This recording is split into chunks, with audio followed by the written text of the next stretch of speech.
probably the most underrated parameter of your skate by both manufacturers and skaters.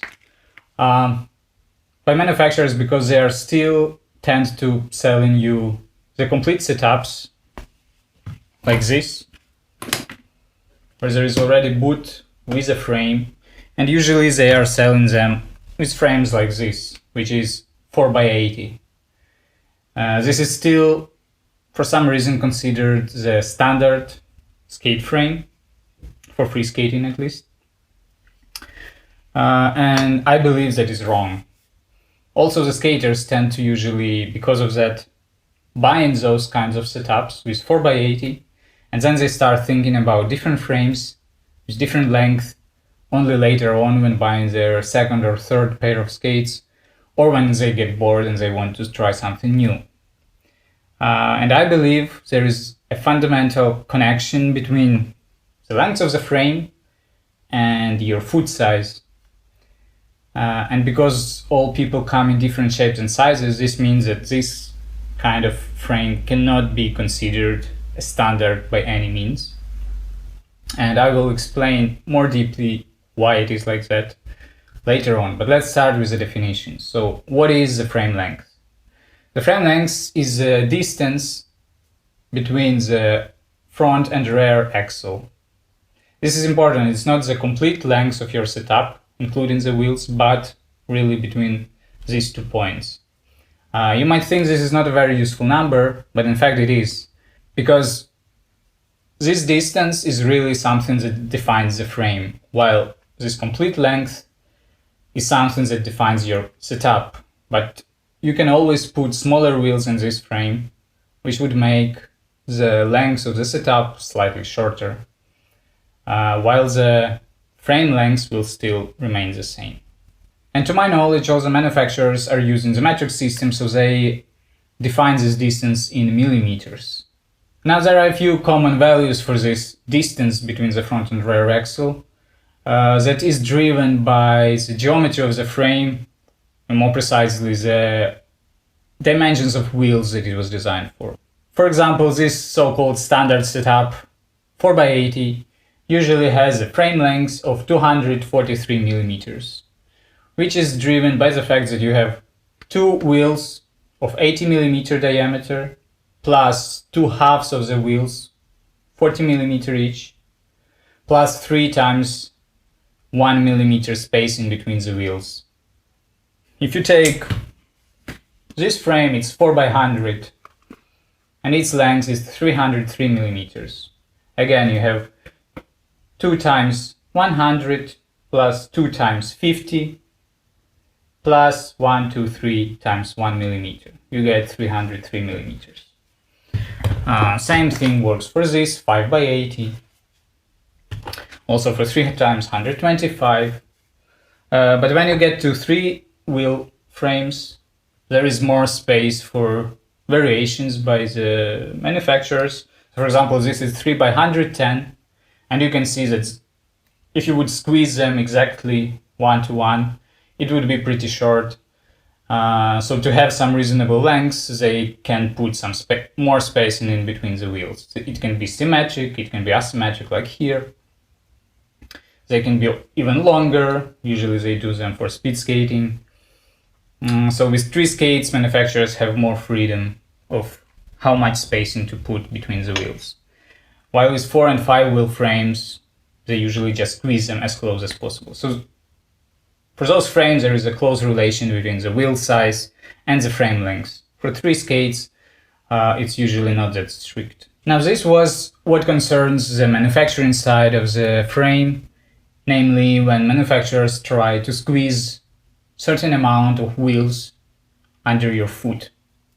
But there is another side that is more relevant for you as a skater, which is how you would feel at a frame of certain length. And it has to do with the physics and with anatomy of your body. Physics side is related to this thing called center of mass. It's not very easy to explain, not getting too technical, but let's say that's a point in space which would represent the weight of your body as a single point. That's basically if you would be thrown away into space, you might be just traveling and spinning, but you would always spin around a certain point, and that point would be always traveling at a straight line. I don't know if that really makes any sense to you, but anyway, this point is specific for a specific body shape. For an average person, this point should be located somewhere around the center point of your body. But if you are, for example, a long distance jumper and you have some massive legs, they will be more massive, so they will shift the center of mass lower. If you're a woman with some big breast, then your center of mass point would be higher and shifted a bit forward. So it all depends on the shape and dimensions of your body and your weight distribution. And this center of mass point is really critical for your balancing. Let's assume that this point is your center of mass, wherever it is in your body, and the sole plate represents your foot, which is the base on which you are standing. Normally, if you have not fallen and you are standing straight, your center of mass is exactly above your base, above your foot. And you are going to stand and not fall as long as this point is somewhere above your base. As soon as it goes outside, you will fall. Or in this direction, it will fall as well. Now in shoes, it's not as critical as when you are wearing skates, because when you start losing balance in shoes, for example, falling backwards, you are doing movement like this. While when you are wearing skates, the wheels spin very easily. So at the first moment when your toes start raising, because this wheel spins so easily, the heels will just fly away and you will fall immediately. So it is really very critical to keep this center of mass exactly within the range of your base. Now, so far we assume that this base is your foot. And this is very reasonable because that's what your body is used to. In your normal life, when you are walking in shoes that are have the exact same length as your foot. So that's the base length your vestibular apparatus is used to. Now, when you get on skates, assume this is your 4x80 standard setup. So you have 243 millimeters of base at which you can freely move your center of mass and you will not fall. I'm sure that for most of the people, their actual foot length is bigger than 243 millimeters. 243 millimeter is already shorter than the length of my foot. And that's pretty small foot. I mean, most of the people I know, they have even larger foot. Well, men at least. So of course, as soon as I stand on skates, I already feel restricted, that I have to control my balance more than I'm normally used to. Now imagine what happens to people who have size 43, 45, 46.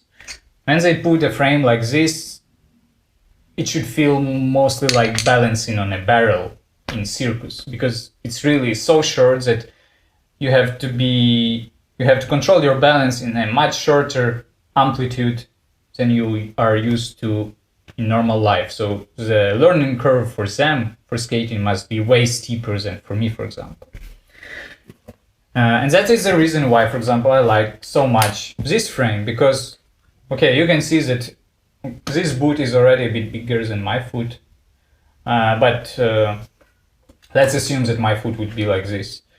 So you can see that these axles, both front and rear, they are outside the range. So they instead give me a bigger base.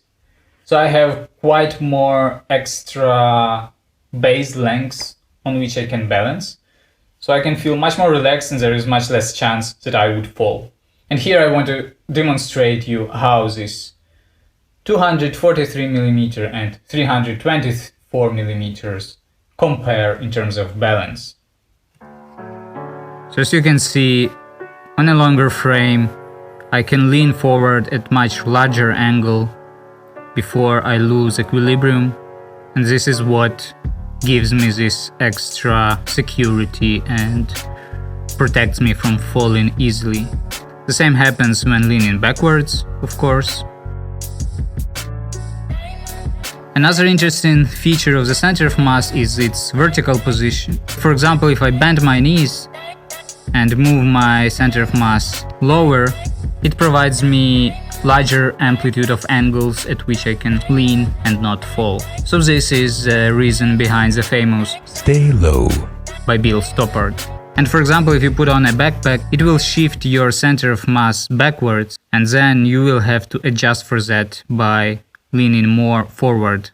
So my main message here is that there is certain lower limit to the frame length that you should be considering for yourself, that is based on the length of your foot. So normally it should never be shorter than your foot, or maybe a little bit shorter, but not much, because that will allow you to balance in a way that you are used to, so your skates will feel the most naturally. But there is no real upper limit for the frame length, because the longer it is, the more stability it provides you, the more space you have to lean forward or backward, allowing you to use it in some creative ways. That was the driving force behind the wizard frames that created this new style of skating, the wizard skating. Now there is a second effect related to the frame length that has to do with the resistance to turning. So if you take, for example, this 4x80 and assume that you are looking at it from underneath the ground. So when you are skating and you want to turn, you have, this is not a car, so your wheels are not really turning, they are always oriented straight. So for you to turn, to make a sharp turn, for example, you have to really rotate the frame. And this is achieved usually by putting more weight on the rear wheels, making your toes lighter, so there is less pressure here. So there is less friction when you want to turn. And the force created that you have to counteract with your body to do a turn is related to this length. It's called the lever arm, so the longer is the frame, the more force you will need to change its direction from perfectly straight to some deviation. And this resistance to turning, of course, will strongly affect the way your skates feel. So if you want to do some agile skating like in hockey, or you want to do slalom, you want to do those very short turns, and for that you normally prefer shorter frame such that this resistance to a turn is minimal. Whereas if you are doing downhill skating, so you are going at some crazy speeds, first of all you want that stability to not fall, but also you don't want them to be maneuverable, you want them to be stable, such that if you accidentally hit some pothole or there is some stone that hits the side of your wheel, you don't want it to immediately throw your frame in a different direction, because when you are going 100 kilometers per hour, you will be dead. So they prefer this very long frame that make it very hard to make a sudden turn. Now, this is not the whole story, of course. There is also a thing like rocker, where, for example, instead of putting the wheels in a straight line, you make some curve like this, or like this, or like this. There are many different ways. And by that you can change again your lever arm, or the distance between the first and rear wheels that are touching the ground, again affecting how easy it is to turn. But that would be a topic of a separate video where I will talk specifically about rockering. So I hope I told you something interesting about the frame lengths. Feel free to ask me any questions regarding what I've been talking about in this video. or suggesting some other topics or questions you would be interested in. Thank you for watching, subscribe if you liked it, and see you in the next video. Cheers!